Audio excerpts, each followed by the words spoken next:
నమస్కారం, నా పేరు రజిత. E69 న్యూస్ కు స్వాగతం. SP B Rohit Raj IPS గారి ఆదేశాల మేరకు ఒక స్పెషల్ రైడ్ కండక్ట్ చేయడం జరిగింది. దానిలో భాగంగా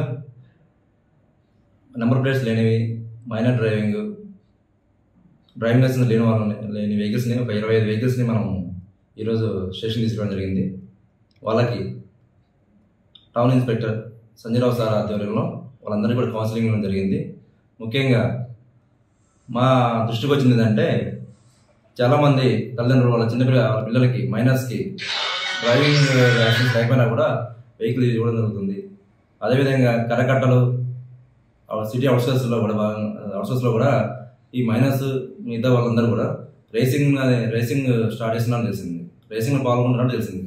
సో వీటిపైన ఖచ్చితంగా కూడా ఎఫ్ఐఆర్ చేయబడతాయి. ఎవరైతే మైనర్స్కి వెహికల్స్ ఇస్తున్నారో వాళ్ళ తల్లిదండ్రుల మీద, వాళ్ళ రిలేటివ్స్ మీద, అదేవిధంగా నెంబర్ ప్లేట్ లేకుండా తిరుగుతున్న వాహనాల మీద కూడా ప్రత్యేక దృష్టి సారించి వాటిపై తగిన చర్యలు తీసుకోబడతాయి.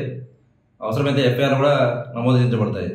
కొత్త చట్టాల ప్రకారం ప్రతి ఒక్కరు కూడా చాలా సీరియస్ యాక్షన్ ఉంటుంది కాబట్టి ప్రతి ఒక్కరు కూడా దీన్ని గమనించగలరు. అదేవిధంగా మన దగ్గర ముఖ్యంగా మన భద్రాచలంలో స్టేట్ బోర్డర్స్ ఉండడం వల్ల చాలా దొంగతనాలు, గాంజా సంబంధించిన ట్రాన్స్పోర్టింగ్ జరుగుతుంది. మీరు జనరల్ పబ్లిక్ కూడా నెంబర్ ప్లేట్ వేసుకోకపోవడం వల్ల అసలు ఎవరు నిందితులు, ఎవరు రవాణా చేస్తున్నారని కనిపెట్టడానికి కష్టసాధ్యం అవుతుంది. కాబట్టి ప్రజలందరూ కూడా ఈ పోలీసులు సహకరించి ప్రతి ఒక్కరు కూడా నెంబర్ ప్లేట్ వేసుకోవడం వల్ల బయట వ్యక్తులు ఎవరన్నది, నిందితులు ఎవరన్నది, ఎవరైతే స్మగ్లింగ్ చేస్తున్నారో వాళ్ళని పట్టుకోవడానికి చాలా ఈజీగా మాకు సులువుతరం అవుతుంది. కావున ప్రతి ఒక్కరు కూడా పోలీసు వారు సహకరించి నేరాలు జరగకుండా ఉండడానికి ప్రతి ఒక్కరు సహకరిస్తారని కోరుకుంటున్నాను.